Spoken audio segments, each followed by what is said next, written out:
Hello guys, আসসালামু আলাইকুম। আশা করি সবাই ভালো আছেন।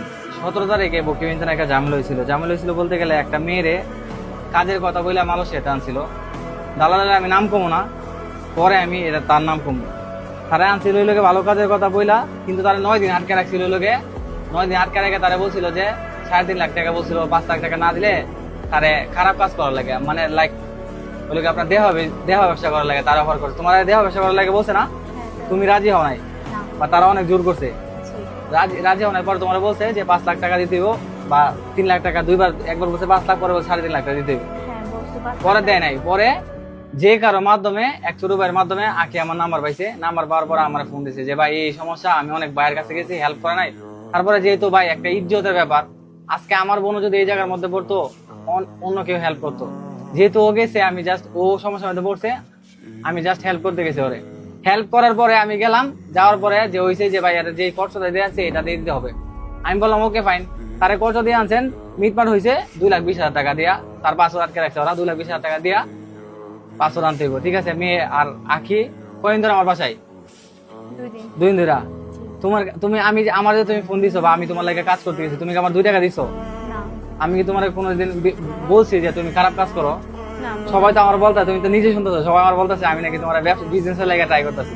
আমি কোনো কিছু বলছি না তোমার কাছে? যে আমি বলছি তুমি আমার কাছে থাকতেছো, খাইতেছো, যে আমার 2 টাকা দাও, তোমার কাছে চাইছি আমি?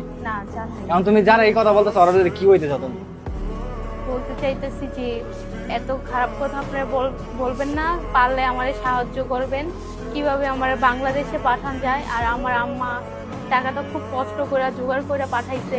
আর তার আম্মা টাকাটা বলতে গেলে তারা যে একটু জমি আছে, মানে যারা যে থাকে, মানে যেখানে থাকে আর কি, ঘরের যে বিটা থাকে, এই বিটার মানে বন্ধক দিয়ে তারা হইলো আপনার 3 লাখ টাকা আইনা তারা দিচ্ছে যাতে বাংলাদেশ এখানে সেটেল হয়ে জিনিসটা বাংলাদেশে তার কোনো কিছু না হয়। কিন্তু তারা আজকে আমি গেলাম তাদের কাছে টাকা নিয়ে, তারা পাসপোর্ট দিতে রাজি না, তারা সামনে আইতে রাজি না, অনেক কাহিনী করতেছে ভাই এই জিনিসটা। আসলে কি আর কম ভাই, যদি ভিডিওটা দেখেন ভালোই ভালোই তার 500টা দিয়ে দেন। আর এই ঝামেলাটা আর বাংলাদেশে তার ফ্যামিলির অত্যাচার করেন না। যদি অত্যাচার করেন আমি কিন্তু আপনাদের সবার ভিডিও ছাড়া দিব। নামটা কি কইতাম নাকি? নাম জানি কি দালালে? বলার দরকার নেই, বললাম না, আমার কাছে আপনার ভিডিও পর্যন্ত সবকিছু সব আমার কাছে আছে, আপনার যত প্রমাণ যা সব আছে। আমি বললাম না, যদি যে সমাধান চান 500টা দিয়ে দেন, আমি তারে পাড়া দিতে পারবো। যদি না দেন তারপরে কিন্তু আমি তার বাংলাদেশ পাড়াই দেবো। আমি চাইছি যে সমাধান হয়ে যাক, টাকা পাইবেন, টাকা দিয়ে আপনারা আমি নিয়ে যেতেছি। সবাই ভিডিওটা শেয়ার করবেন। আর যদি এমন কোনো বিপদও পড়বেন, সব বড় ভাই বোনের কাছে হেল্প চাইবেন। আর যারা পারবেন, এমন কোনো বিপদ হইলে সবাই সবার মানে পাশে দাঁড়াইবেন। আর যদি আমার যদি কোনো কিছু হয়, দালাল যদি আমার অনেক ক্রেডিট আছে অনেক, আমার যদি কোনো কিছু হয় আপনারা আমার পাশে দাঁড়ান।